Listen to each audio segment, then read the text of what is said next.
I agree with this statement. I'm going to get into why towards the end, so don't roast me just yet. By the end of this, I'm sure all of you will agree as well. All of you may not be happily pay $70 for games, but you'll understand why the vast majority of the rest of gamers will. So, yeah, I mean, just remember, not everyone is as smart as you. Following the launch date and pricing info for the PS5 roughly a week ago, an ongoing debate is how many next-gen gamers will have the new $70 price point.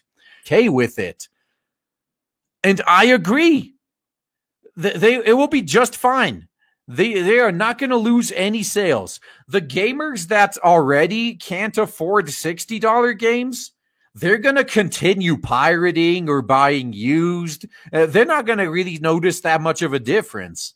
But the people the fanboys that buy new games, oh, they're not going to stop. You could raise it to like $150 and they'd still do it. But getting ahead of myself. I'm going to, I think I have a mic drop argument I'm going to save for the end.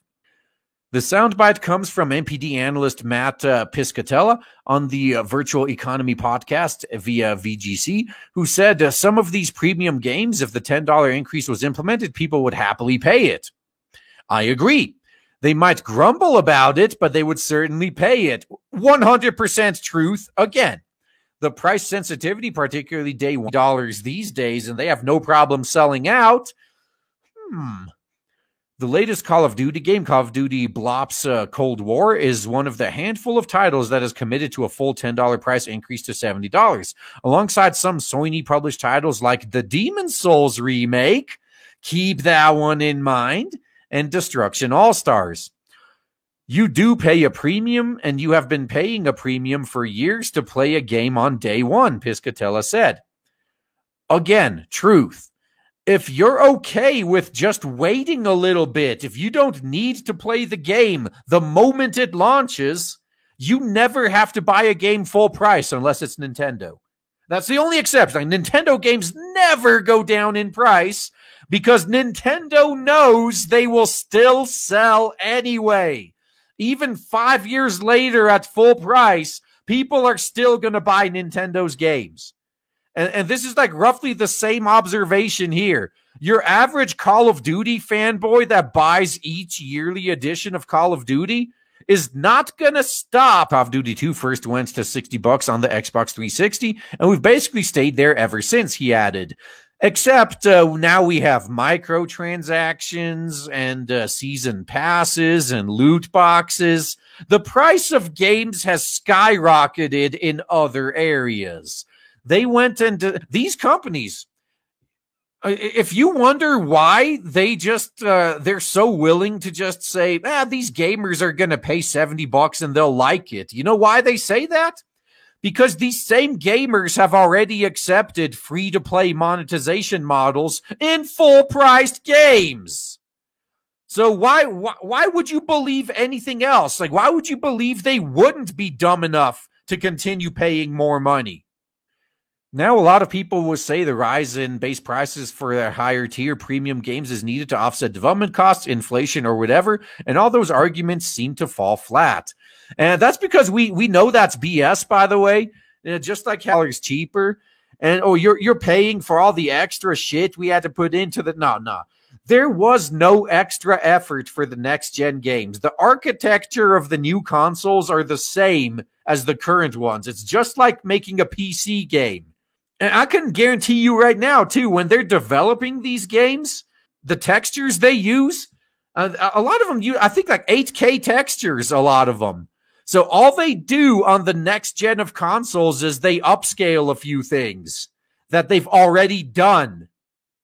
And then they like, oh, yeah, you need to pay us $10 more for flipping this switch to upscale a few things.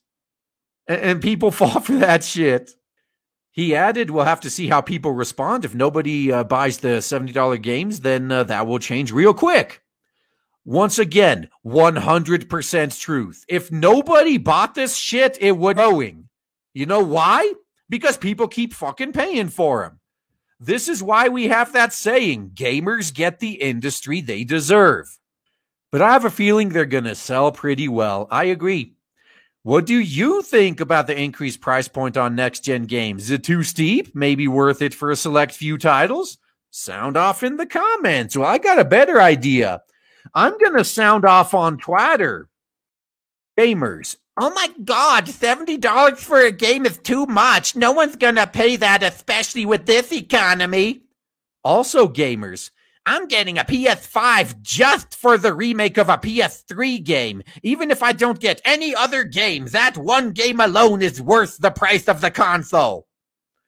Meanwhile, the game industry is watching that with dollar signs in their fucking eyeballs. This right here. In fact, the games industry is probably going to notice, like, wow, we could have just rocketed it right back up to $100 and these guys would have bought it anyway. Shit.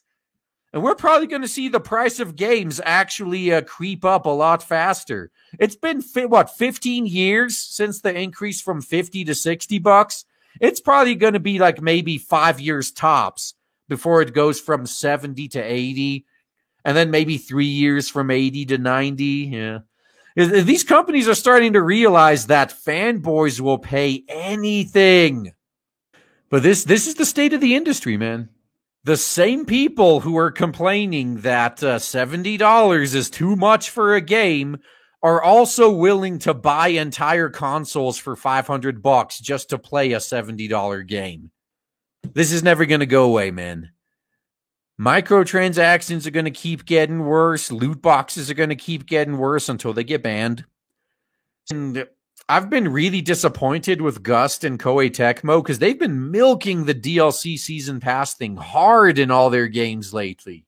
And the price in general is going to keep going up because people keep fucking paying for it. Oh man, I am so excited to tell you guys right now that finally, after about a year of build-up and shilling, we have launched Blade Devil on Indiegogo, and so far it is doing so well thanks to awesome people like you. If you haven't backed it yet, then please check the links in the description and check out Blade Devil on Indiegogo. You will not be disappointed. Looking forward to seeing you there.